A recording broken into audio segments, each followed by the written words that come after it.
actively engaging ASEAN counterparts to fortify energy connectivity. Cooperative movement revenue reached 64 billion ringgit in 2023.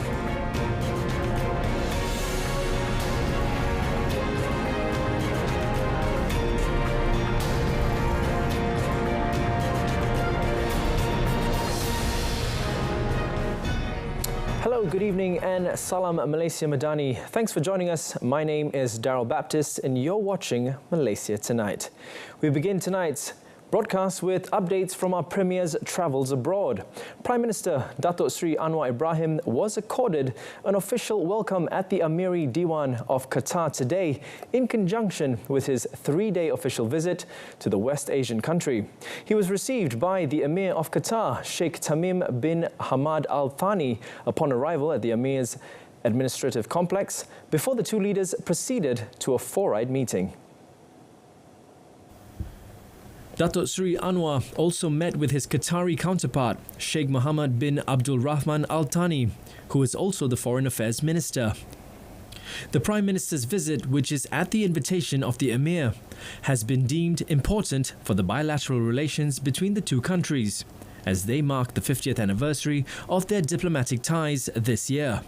The last meeting between the two leaders occurred last month in Riyadh, where they also discussed Qatar's significant role in the Palestinian-Israeli negotiations towards achieving an immediate and enduring ceasefire. This is Datuk Seri Anwar's first official visit to Qatar after being appointed as Prime Minister. Malaysia is actively engaged with its ASEAN counterparts to propel regional initiatives such as the ASEAN Power Grid, aimed at fortifying energy connectivity and security throughout the nation. Deputy Prime Minister Datuk Seri Fadillah Yusof said through the exchange of resources, knowledge and technology, Malaysia can surmount obstacles and expedite the adoption of green technologies in fostering a collective stride towards sustainability.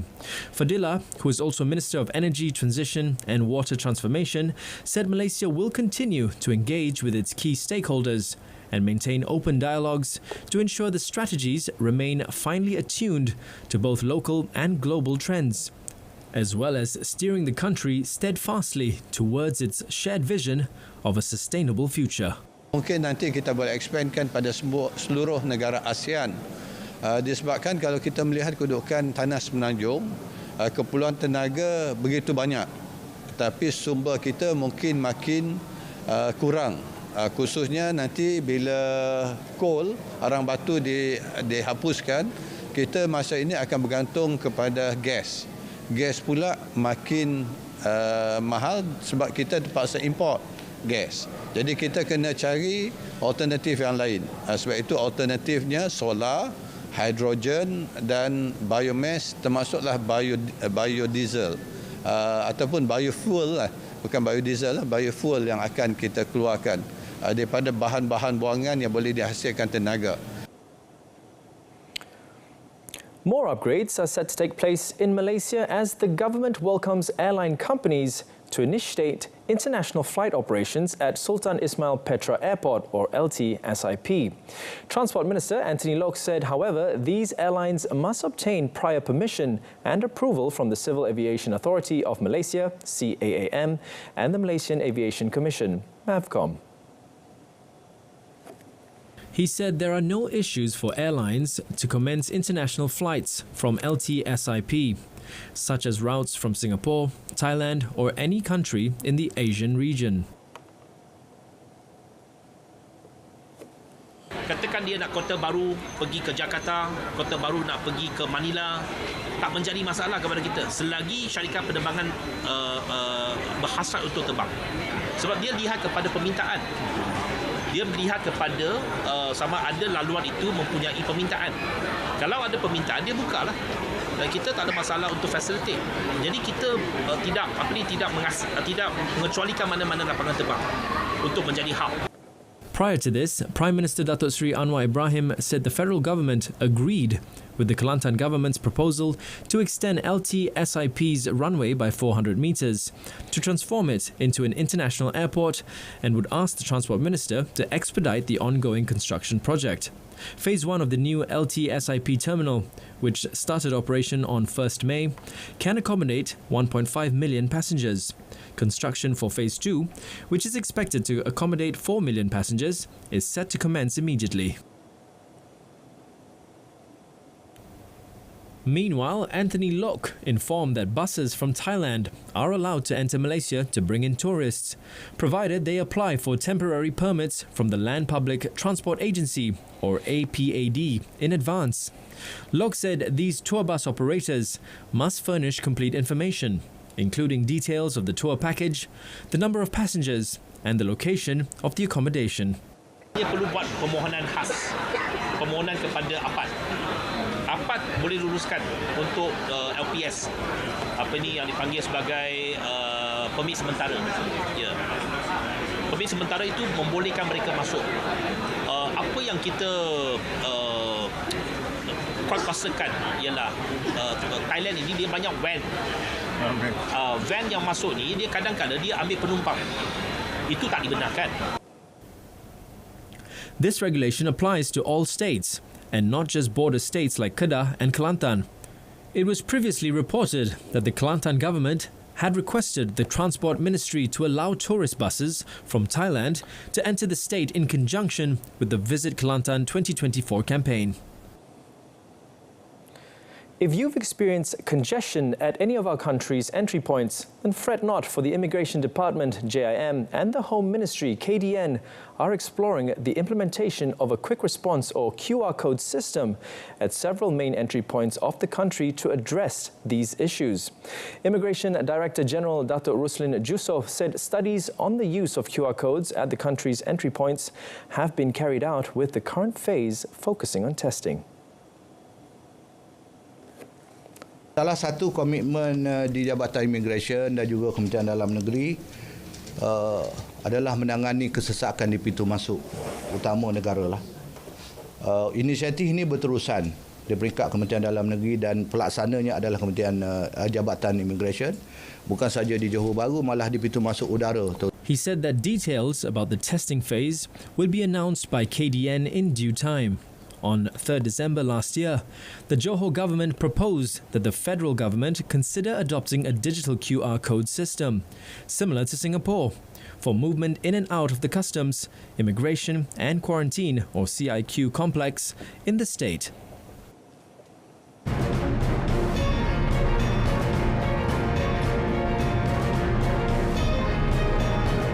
Coming up, BNM MISA to bolster financial management ecosystem via space technology.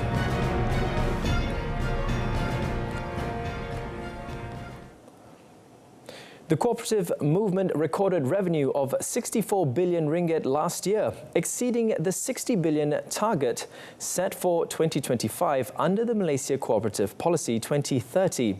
Minister of Entrepreneur Development and Cooperatives, Dato' Iwan Benedict, said this meant the target had been achieved 2 years earlier. He also expressed hopes that Malaysians would join cooperatives to ensure the sector's earnings continue to soar in the coming years. Ini bererti kita telah mencapai salah satu KPI dalam dasar tersebut 2 tahun lebih awal. Dan sebab itulah kita mengharapkan rakyat terus menganggotai koperasi.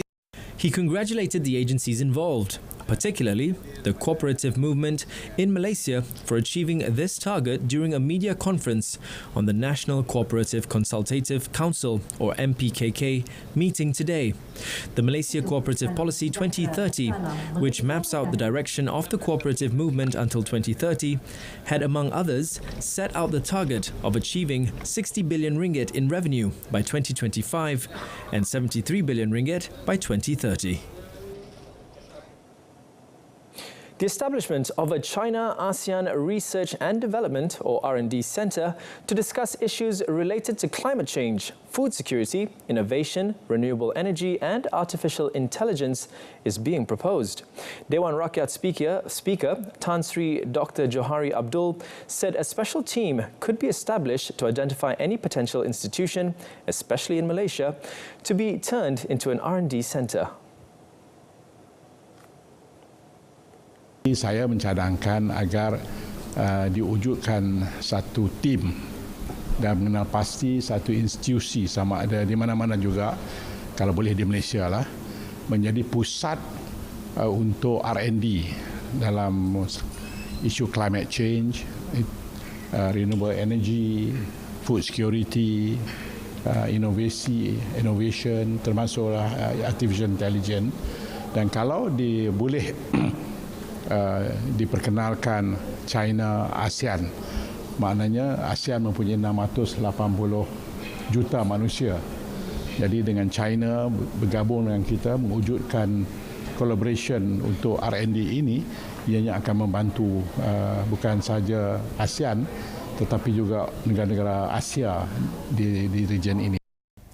He said this was among matters discussed when he received a courtesy visit from the Legislative Council of the Hong Kong Special Administrative Region, or LegCo, led by its president, Andrew Liu Kuan Yew, at the Parliamentary Building. Here's a piece of news you don't hear every day. Bank Negara Malaysia has partnered with the Malaysian Space Agency, MISA, to enhance efficiency in financial ecosystem management using space technology. MISA said the cooperation is a continuation of the strategic partnership that has been initiated since 2017 and the success of developing Bank Negara's geospatial system. The application system, based on space geospatial technology and related technologies, has been developed and operated for the purpose of monitoring the distribution of financial services access points across the country more efficiently and effectively. MISA added that the use of space technology in Bank Negara's governance can identify areas lacking access to financial services. Furthermore, this technology can pinpoint areas requiring attention for the bank's mobile initiatives, as well as identify economic activities within a region for the purpose of financial summary improvement. Under the partnership, both parties agreed to strengthen and expand the functionalities of the application system. This includes implementing additional modules for system enhancements, covering aspects of Bank Negara asset management, planning and monitoring. Additionally, its usage will be extended to other banks throughout Malaysia, as well as other stakeholders throughout the central bank oversight. And now some updates from the equities market. Foreign investors continued to favour Malaysian equities for the third consecutive week, with a net inflow of 961.1 million ringgit. According to the latest weekly fund flow report by MIDF Research, net buying activity in the local market had slightly moderated from the previous week's 1.06 billion ringgit. Buying activities were observed on every trading day last week, except on Thursday. Foreign investors reverted to net buying again on Friday, likely influenced by Bank Negara Malaysia's decision to maintain the overnight policy rate at 3.00%. Sectors that recorded the highest net foreign inflows were financial services at 268.2 million ringgit, utilities at 242.9 million ringgit, and transportation and logistics at 114 million ringgit. Meanwhile, the only sectors with net foreign outflows were industrial products and services at 8.9 million ringgit and REITs 3.8 million ringgit. Local institutions continued their trend of net selling for the second consecutive week, amounting to 724.9 million ringgit. At the same time, local retailers continued to dispose of domestic equities for the ninth consecutive week at 236.2 million ringgit. In terms of participation, the average daily trading volume increased for local retailers and local institutions, whereas those by foreign investors saw a decline. Malaysia's national rubber production fell by 9.2% to 26,966 tonnes in March 2024, against 29,691 tonnes in February. Chief Statistician Datuk Seri Dr. Muhammad Uzair Mahidin said production decreased by 0.8% year-on-year from 27,188 tonnes in March 2023. China remained as the main destination for exports, which accounted for 48.9% of total exports in March 2024, followed by Germany at 9.3%, the United Arab Emirates at 9.2%, India 6.9%, and Pakistan 4.5%. Gloves, tyres, tubes, and rubber thread contributed to exports.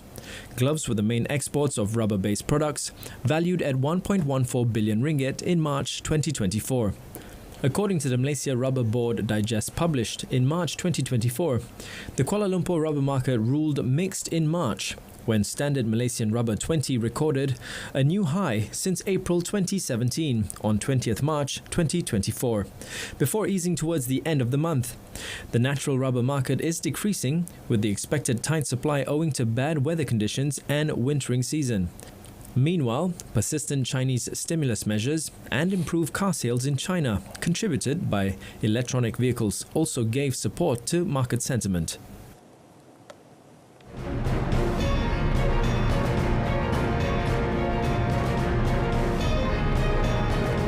Up next in the foreign segment, displaced Palestinians crowd Deir al-Balah as more Palestinians arrive.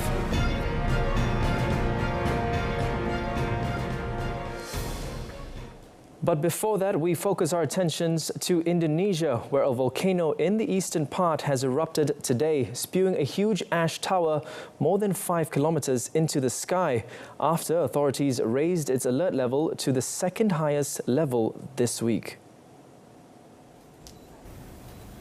No damage or casualties were immediately reported, but images showed a column of ash soaring into the sky on Halmahera Island in North Maluku province.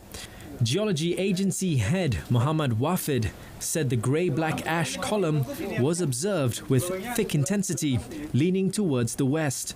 Wafid urged nearby residents to wear face masks and glasses while going outdoors to protect against falling volcanic ash. The volcano erupted on Saturday on a smaller scale, spewing lava, belching ash several kilometers into the night sky and causing lightning. The alert level remained at the second highest of a 4-tiered system today, after authorities raised it last week, with an exclusion zone between 3 and 5 kilometers around the volcano's crater. Ibu is one of Indonesia's most active volcanoes, erupting more than 21,000 times last year. Geology Agency official Sofyan Primulyana said Ibu recorded an average of 58 eruptions per day in 2023. And now on to Gaza. Palestinians are filling the streets of Deir al-Balah as crowds head towards central Gaza, while Israeli forces push from the north and south of the Strip. Israeli forces pushed deep into the ruins of Gaza's northern edge today to recapture an area where they had claimed to have defeated Hamas months ago, while at the opposite end of the enclave, tanks and troops pushed across the highway into Rafah. With some of the most intense fighting for weeks now taking place on both the northern and southern edges of Gaza, hundreds of thousands of Palestinians have again taken flight, and aid groups warn that a humanitarian crisis could sharply worsen. UNRWA, the main United Nations aid agency in Gaza, estimated that about 360,000 people had fled the southern city of Rafah since the Israeli military gave its first evacuation order a week ago. دير البلح صارت الناس فوق بعض تخبط. الناس صارت تخبط فوق بعض. الناس بتمشي فوق بعض، زحمة، فيش أماكن فاضية. اليوم اللي بيكون قاعد في بيته في عنده كمان 10 عائلات نازحة عنده. زي ما حكيت لك أنا عن نفسي فيما سبق، أنا كنت قاعد أنا وأولادي ومرتي في قلب الخيمة، عائلتي يعني. اليوم أنا عندي 5 عائلات أو 6 عائلات في قلب الخيمة صاروا عندي. الناس فوق بعض. زحمه. احنا المعاناه هذه لو كانت مستمره، احنا تعبنا من تنقلنا من مكان لمكان، والمكان من مكان لمكان ما هوش قريب، من بلده لبلده، يعني بنحتاج لمواصلات. احنا التعب اللي احنا فيه هذا الوقت احنا بدنا نضلنا فيه اشراد، وكل واحد معاه مش بس انه على عدد افراد اسرته. India's six-week election resumed today, including in Kashmir, where voters are expected to show their discontent with Prime Minister Narendra Modi's cancellation of their disputed territories' semi-autonomy and the security crackdown that followed. Modi remains popular across much of India, and his Hindu nationalist Bharatiya Janata Party, BJP, is widely expected to win the poll when it concludes early next month. But his government's decision in 2019 to bring Kashmir under its direct rule and the subsequent clampdown has been deeply resented among the region's residents, who will be voting for the first time since the move. Modi's government says its cancelling of Kashmir's special status has brought peace and development, and it has consistently claimed the move was supported by Kashmiris.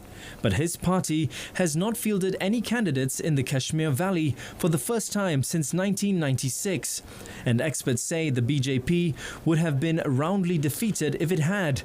The BJP has appealed to voters to instead support smaller and newly created parties that have publicly aligned with Modi's policies.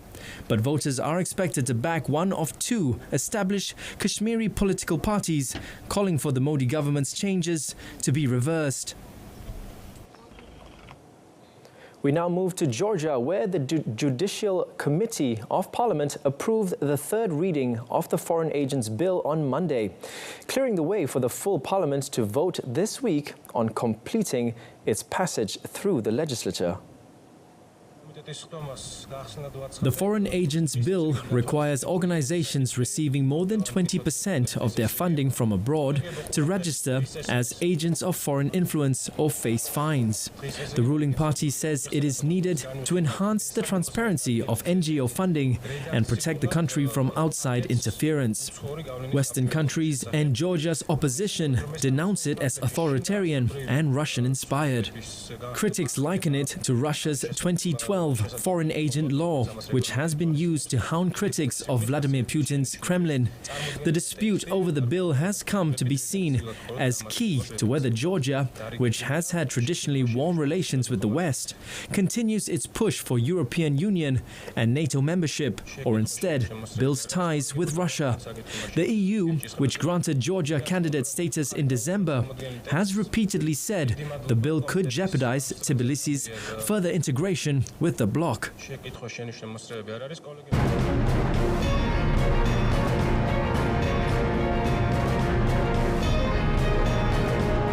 Coming up in sports, VAR plays major role in KL City Kuching stalemate as Sabah held to a disappointing draw.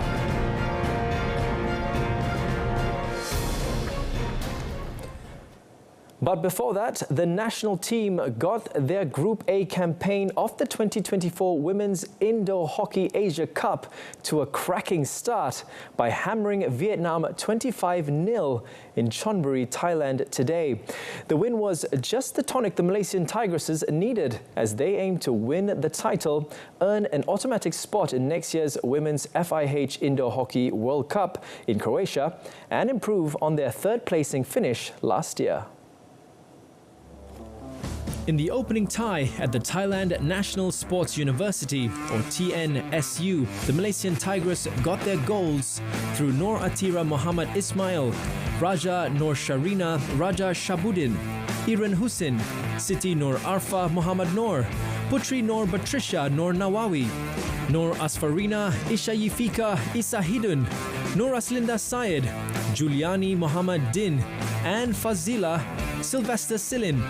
Head coach Muhammad Rodza Nizam Muhammad Rodzi was full of praise for his charges, saying they showed good discipline en route to chalking up such a huge opening win. He said the victory would boost the players' confidence ahead of their second Group A match against Oman next. Tomorrow, the Malaysian Tigers will meet Kazakhstan and Iran. A big congratulations to our Tigresses. And now some updates from the football world. Kuala Lumpur City FC had to settle for a point after going down to 10 men during their 1-1 draw against Kuching City FC in the Super League match at the Kuala Lumpur Football Stadium in Cheras last night. The video assistant referee, or VAR, was in the spotlight during two crucial incidents, one involving Kuching City's equaliser in the 14th minute and a red card for KL City's new defender Aryan Rudovic in the 39th minute. KL City coach Miroslav Kuljanak also received an early blow after senior defender Muhammad Kamal Aziz Muhammad Zabri had to be stretched off and replaced by Jay Partiban in the 4th minute due to an injury sustained in a clash with an opponent. However, the City Boys squad managed to open the scoring through captain Paolo Hosiu, who scored a beautiful goal with a shot from outside the penalty box in the 12th minute, before Kuching City's equaliser through Yuki Tanigawa's finish 2 minutes later was cancelled. Referee S. Logeswaran made the decision after doing a review on the field-side monitor. The decision did not dampen the spirit of the visiting team, coached by Aidil Sarin Sahak, as Pedro Henrique's goal in the 19th minute got them back to level terms. VAR was once again involved as Logeswaran overturned the yellow card given to Rudovic and issued a red card to him, following a dangerous challenge on Kuching City's forward Jordan Minta in the 34th minute after a review on the monitor. Meanwhile, Sabah FC were held to a goalless draw against Penang FC at the Likas Stadium, Kota Kinabalu. Sabah, under the guidance of Dato' Ong Kim Swee, appeared dangerous with quick attacks on both sides through Sadil Ramdani and Daniel Ting. But a series of beautiful crosses failed to produce any tangible results. The home side's best chance came in stoppage time when Sadil's corner deflected to Gabriel Perez, but his header was brilliantly saved by goalkeeper Sik Izan Nazril Sik Azman. The match was originally scheduled to be played with VAR for the first time at the Likas Stadium, but could not be carried out due to technical issues. And in Moto GP, Jorge Martin of Pramac Racing won the French Grand Prix on Sunday to complete a weekend double, while Gresini Ducati's Marc Marquez finished second with a final lap overtake of reigning champion Francesco Bagnaia at Le Mans. Martin, a winner already this season in Portugal, did not make the best of starts from pole position, losing first place to Bagnaia on the opening lap.